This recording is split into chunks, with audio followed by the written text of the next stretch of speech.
খোলেশপুট্টি গ্রামে একজন গরিব কৃষক বাস করত, যার নাম ছিল আমিনুল। সে সারাদিন খুব পরিশ্রম করত, কষ্ট করে জমিতে ফসল বোলাতো, কিন্তু বাজারে তার দাম পেত না। এমনই একদিনের কথা।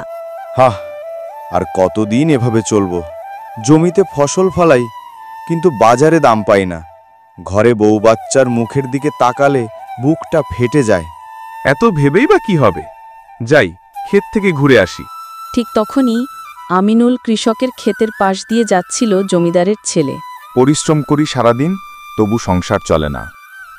কাকা, এত খেটে কি হবে? আপনার কাছে টাকা নাই, ধান কেটে শেষমেশ আমাদের কাছেই বেচতে হবে। বাবা, কৃষক ছাড়া দেশ টিকবে না। আমরা খেটে খাই, আর মানুষ খেটে পায় কৃষকের জন্যই।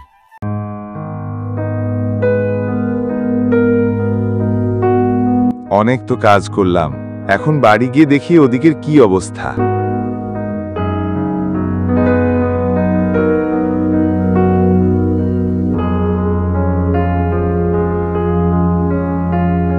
আসসালামু আলাইকুম। আমিনুল, কি অবস্থা, কেমন আছো? ওয়ালাইকুম সালাম হুজুর, আলহামদুলিল্লাহ ভালো আছি। আপনি কেমন আছেন? আলহামদুলিল্লাহ ভালো আছি। তো তোমার দিনকাল কেমন চলছে? হুজুর, আর কি বলবো, এত কষ্ট করে ফসল ফলাচ্ছি, কিন্তু তার ন্যায্য দাম পাচ্ছি না। এভাবে চলতে থাকলে তো আমরা না খেতে পেয়ে মরব। কি বলছে এসব? তুমি তোমার ন্যায্য দাম পাচ্ছ না? না হুজুর, বাসায় বউ বাচ্চা না খেয়ে আছে। এখন কি করব বুঝতে পারছি না। আচ্ছা ঠিক আছে, তাহলে আমি বিষয়টা দেখতেছি।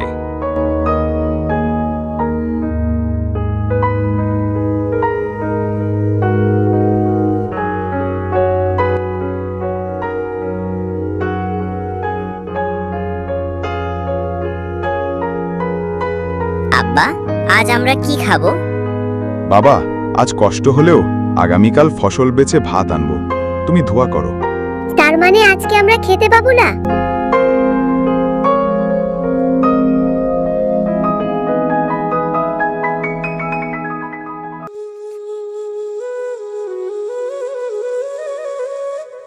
ভাইয়েরা, কৃষকের কষ্ট আমরা সবাই জানি। আসুন আমরা এক হই, তার ঋণ মাফ করি, ফসল ন্যায্য মূল্যে কিনি, তাহলেই পরিবর্তন আসবে। হুজুর তো ঠিক কথাই বলেছে। আজ থেকে আমরা কৃষকের পাশে আছি। কি বলেন আপনারা? আল্লাহর রহমতে মানুষ এক হলে গরিবও সুখে বাঁচতে পারে। আমি কৃষক, আমি পরিশ্রম করেই মানুষের মুখে খাবার তুলতে।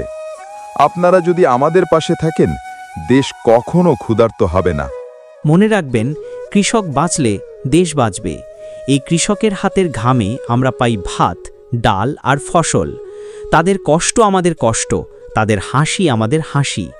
আসুন আমরা সবাই মিলে কৃষকের ন্যায্য অধিকার নিশ্চিত করি, কারণ কৃষক শুধু একজন মানুষ নয়, তিনি পুরো জাতির প্রাণ। ভিডিওটি ভালো লেগে থাকলে অবশ্যই লাইক করে দেবেন এবং চ্যানেলটিকে সাবস্ক্রাইব করতে ভুলবেন না যেন।